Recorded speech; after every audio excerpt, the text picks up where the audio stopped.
नमस्कार दोस्तों, SMB connect की स्पॉटलाइट सीरीज में आप सभी का स्वागत है। आज हमारे साथ हैं एमएसएमई भारत मंच के director general doctor G Ramesh Kumar. Doctor Ramesh Kumar BFSI industry में एमएसएमई लोन्स के विशेषज्ञ के तौर पर जाने जाते हैं। वे रूपी बॉस नामक फिनटेक कंपनी से भी जुड़े हुए हैं। आज हम उनसे बात करेंगे भारतीय एमएसएमई की मौजूदा दशा एवं दिशा के बारे में। स्वागत है डॉक्टर जी रमेश कुमार जी। नमस्कार सर। नमस्कार। तो प्रश्नों का सिलसिला शुरू करते हैं सर। हाँ जी। सबसे पहले आप हमें रूपी बॉस और एमएसएमई भारत मंच के बारे में कुछ बताइए। नमस्ते आपको और सभी दर्शकों को।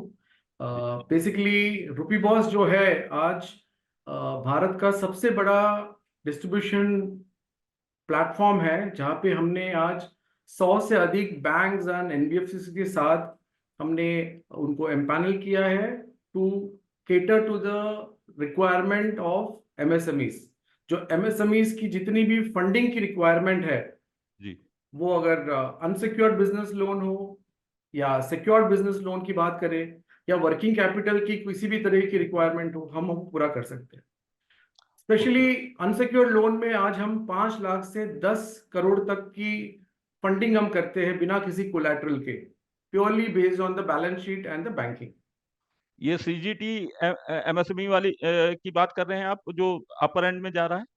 वो भी इसमें इंक्लूड है, जिसमें जी। हम गवर्नमेंट के साथ कोलैबोरेट करके मिनिस्ट्री ऑफ एमएसएमई की जो ये स्कीम जो लॉन्च हुई थी पहले, जिसपे 1 करोड़ तक का लोन मिलता था बिना किसी कोलैटरल के, उसको कोविड के समय में उन्होंने एनहांस किया था 2 करोड़ तक, और जी। आज के तारीख में वो 5 करोड़ तक आपको मिल रहा है बिना किसी कोलैटरल के। ये इवन आपके ग्रीनफील्ड प्रोजेक्ट्स को भी मिल रहा है, जो स्टार्टअप है जिनका अगर बिजनेस प्रपोजल और उनकी जो वैल्यू प्रोपोजिशन पॉजिटिव है, लॉन्ग टर्म है, उनको भी दिया जा रहा है।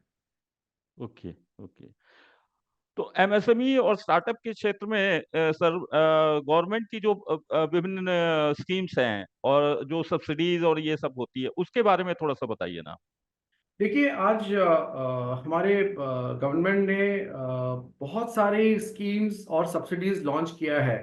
और मैं बोलूँ इसका number would be more than 600 schemes जो ओके। एमएसएमईज के लिए बेनिफिट हो और उसको उसका लाभ मिले। अनफॉर्चुनेटली प्रॉब्लम ये है कि 99% एमएसएमईज को इसकी नॉलेज अभी भी है ही नहीं। उनको पता ही नहीं है कि उद्यम रजिस्ट्रेशन उनको करना होगा, उनके क्षेत्र में उनको कौन से स्कीम्स मिल सकते हैं, या वो समझ ही नहीं पाते। और जिनको पता है उनको ये नहीं मालूम कि उनको कैसे वो कनेक्ट करें, किससे हम किस कनेक्ट से हम वर्कआउट करें।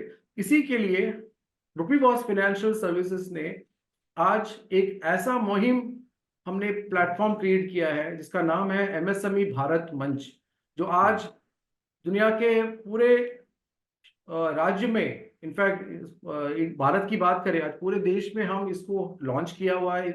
इसमें आपको कंपनी फॉर्मेशन से लेके कंपनी लिस्टिंग तक हर वो सुविधाएं आपको उपलब्ध है, जैसे फाइनेंस का support, marketing support, technology support, HR का सपोर्ट, लॉजिस्टिक्स का सपोर्ट।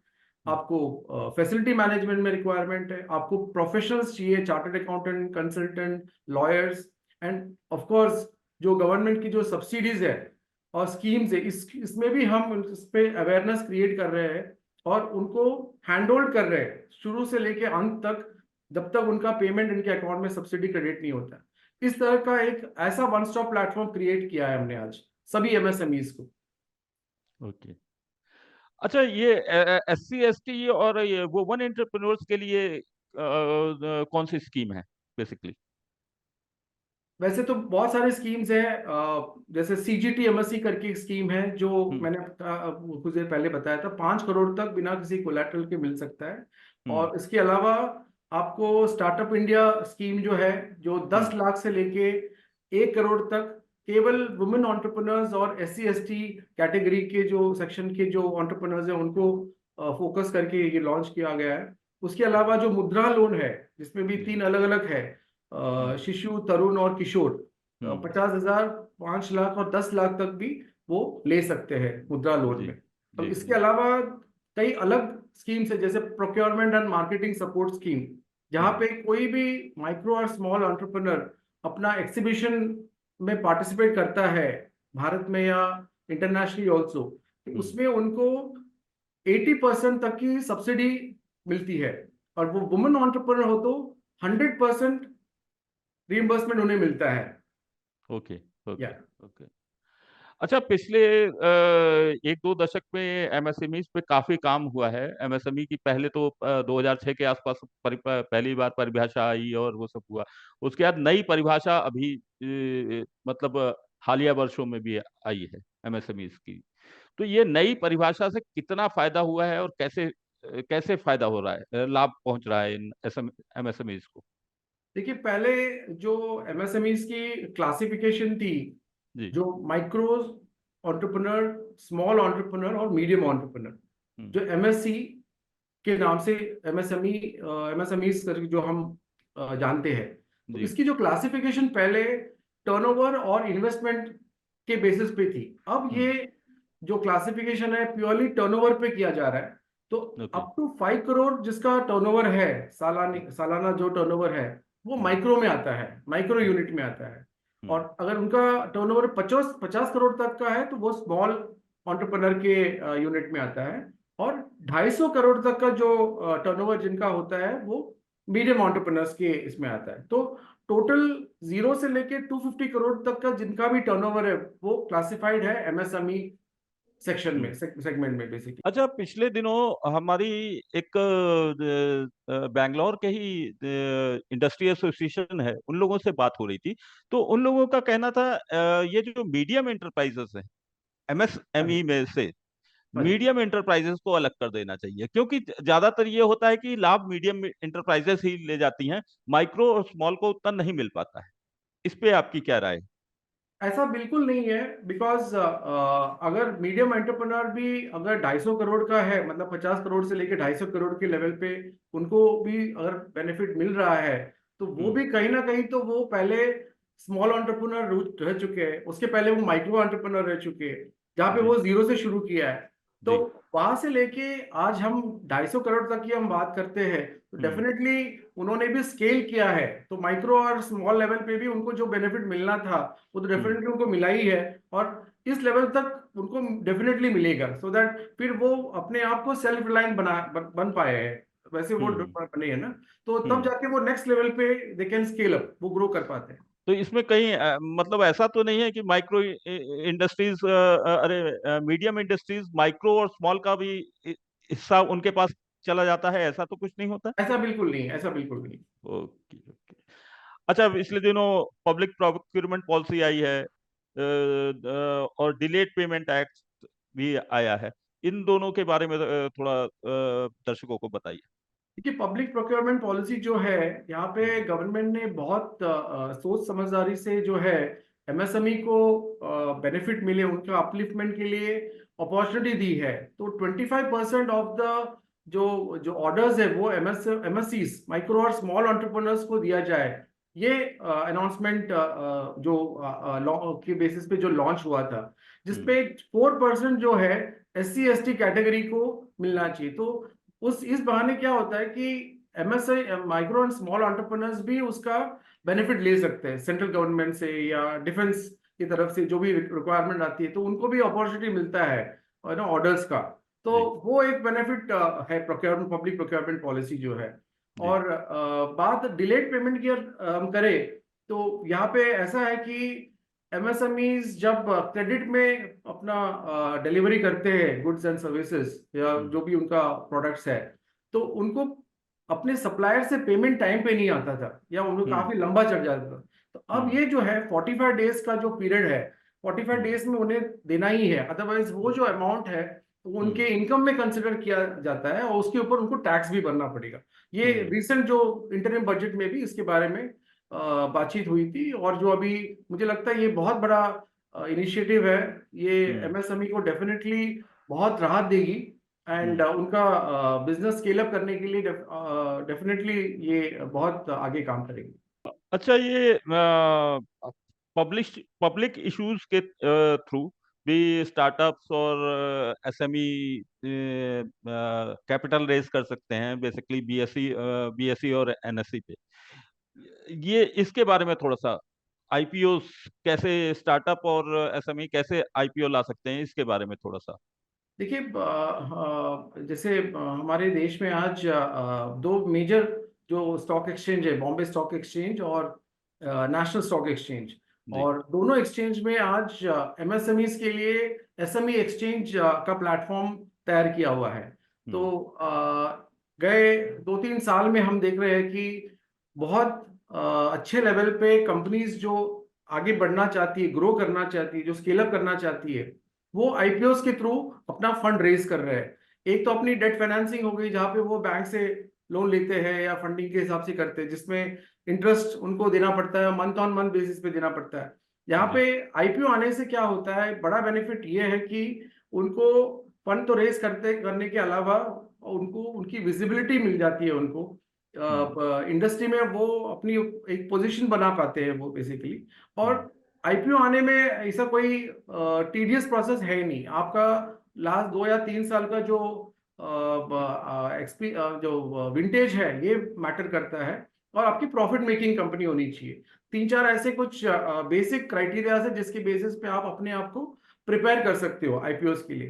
तो आज अगर माइक्रो एंटरप्रेन्योर की बात करें, तो हम समझते हैं कि उनको एक लॉन्ग टर्म विजन रखना जरूरी है, कि उनकी अपनी कंपनी को आगे चल के मे बी 3 साल के बाद या 5 साल के बाद या 10 साल के बाद उनको स्टॉक एक्सचेंज में लिस्ट करके उसका जो फायदा उनको लेना चाहिए। उसके लिए अभी से उनकी तैयारी होनी चाहिए। इसमें भी आज एमएसएमई भारत मंच बहुत हद तक एमएसएमई इसको गाइड करती है, उनको हैंडहोल्ड करती है, उनको प्रिपेयर करती है, सो दैट वो उसके लिए वो क्वालिफाई हो और एलिजिबल हो जाए। एमएसएमई में भी भारत मंच और रूपी बॉस का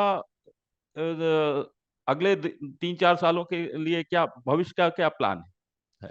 देखिए, ऐसा है कि आज एमएसएमई भारत मंच में हम पूरे देश में कुल मिलाकर के एवरेज 500 से 600 नए एमएसएमईज को रोज मिलते हैं। डेली हम जी। मिलते हैं। और अब जब उनसे मिलते हैं तो हमें समझ में आता है कि आज उनकी रिक्वायरमेंट लोन की है, फाइनेंस की है, इनकी चैलेंज टेक्नोलॉजी की है, या कोई मार्केटिंग की है, तो किसी भी तरह की रिक्वायरमेंट की हो बिजनेस सॉल्यूशन की। ये सभी सॉल्यूशंस का एक हल है एमएसएमई भारत मंच, जो हम्म। उनको एक सब्सक्रिप्शन मॉडल पे 1 साल का सब्सक्रिप्शन होता है, जो वेरी रीजनेबल हमने 5,000 रखा हुआ है, इंक्लूडिंग टैक्सेस। इसके अलावा उनको और कुछ भी पे नहीं करना है, and they will have access to all the services under one roof. उनको कहीं जाने की जरूरत नहीं है, और हम उनको हैंड होल्ड करते हैं सही कंपनी के साथ कनेक्ट करके, जो उनको point two point, stage by stage उनको सपोर्ट करती है, उनको उनकी रिक्वायरमेंट पूरा करती है। और इसी एमएसएमईज को हम केटर करना चाह रहे हैं। हमारा as of now we have more than 18,000 MSMEs, जिनको हमने हर तरीके से फंडिंग दी है गए 7 साल में। हमारा लक्ष्य है 1 लाख एमएसएमईज को लाना 2025 तक, और इसका प्रयास हम कर रहे हैं। हम कई अलग एमएसएमई एसोसिएशन, अलग अलग चेंबर ऑफ कॉमर्स के साथ हम जुड़ के कई फिजिकल इवेंट्स कर रहे हैं, वेबिनार्स कर रहे हैं, कॉन्फ्रेंस कर रहे हैं, कि लोगों को, हर एमएसएमई को इसकी जानकारी हो, इसके बारे में उनको समझ में आए। तो कहीं पे भी हम चैलेंजेस की बात नहीं करें, और हम खाली जी। सॉल्यूशन की बात करें, सो हम्म। दैट एमएसएमई को लगे हम्म। कि MSME Bharat Manch is there with them hmm. in the growth of the economy, because hmm. MSMEs today are the backbone of the economy। और आज जब हम्म। हमारे गवर्नमेंट, हमारे मोदी जी बोलते हैं कि 2047 में विकसित भारत भारत ये हम विजन देख रहे हैं एज अ डेवलप्ड इकोनॉमी, इसमें हम्म। एमएसएमई का बहुत बड़ा हाथ है। तो उनको धैर्य देना, उनको सपोर्ट करना, ये बहुत इम्पोर्टेंट है। हम अगर सब कंपटीशन में ना लग के कोलैबोरेट करें, हर वो कंपनी कोलैबोरेट करे, एक साथ जुड़ के अगर एमएसएमई को साथ दे, मुझे लगता है कि हमारी अर्थव्यवस्था बहुत अच्छा तरह से बन सकता है, जीडीपी में ग्रोथ आ सकता है। जो हम 5 ट्रिलियन इकोनॉमी की बात कर रहे थे, वो सब हम अचीव कर पाएंगे over on the period of long term. अच्छा, एमएसएमई और स्टार्टअप्स को बढ़ावा देने के लिए सरकार से कोई ऐसी कोई विश लिस्ट जो कमी अभी थोड़ी बहुत नजर आ रही हो, ऐसा कुछ? मेरे हिसाब से सर सही मायने में गवर्नमेंट ने मिनिस्ट्री ऑफ एमएसएमई के तहत बहुत अच्छे स्कीम्स लॉन्च किए हैं। 600 से अधिक स्कीम्स की लॉन्च पैन इंडिया हुआ है। The hmm. अनफॉर्चुनेट पार्ट, जैसे मैंने पहले कहा था, इसकी अवेयरनेस नहीं है। तो हम्म। मेरी एक ही विश लिस्ट है कि गवर्नमेंट को एमएसएमई भारत मंच जैसे संस्था, हमारी जैसे प्लेटफॉर्म और कई अलग एसोसिएशंस के साथ जुड़ करके एक एग्रेसिव कैंपेन रन करना चाहिए, हर स्टेट में, हर सिटी में, हर विलेज में, हर टाउन में, और वर्कशॉप्स हो करके उनके थ्रू इस स्कीम्स के बारे में बताया जाए, सो दैट सब्सिडीज का ये लाभ उठा पाए। तो हम्म। मुझे लगता है वो उसी में अगर कर ले तो बहुत बहुत बड़ी बात हो जाएगी। जी। इससे ज्यादा कुछ मैं एक्सपेक्ट नहीं करूंगा। सब कुछ सप्लाई डेफिनेटली है बट डिमांड है नहीं, तो डिमांड हम्म। में डिमांड सप्लाई के साथ कनेक्ट नहीं कर पा रहे। हम्म। धन्यवाद डॉक्टर जी रमेश कुमार जी। अपना बहुमूल्य समय और विचार हमारे साथ साझा करने के लिए आपका बहुत बहुत धन्यवाद। तो दर्शकों, ये थे हमारे साथ आज के मेहमान डॉक्टर जी रमेश कुमार। आपको यह एपिसोड कैसा लगा, हमें अवश्य बताएं। एमएसएमईज एवं स्टार्टअप्स के क्षेत्र में लगातार अपडेटेड रहने के लिए हमारे सोशल मीडिया मीडिया चैनल्स को फॉलो करें, हमारे यूट्यूब चैनल को सब्सक्राइब करें, हमारे व्हाट्सएप चैनल को भी फॉलो करें। हमारे सभी सोशल मीडिया लिंक्स आपको कमेंट बॉक्स और बायो में मिल जाएंगे। आज के लिए हमें इजाजत दें। नमस्कार।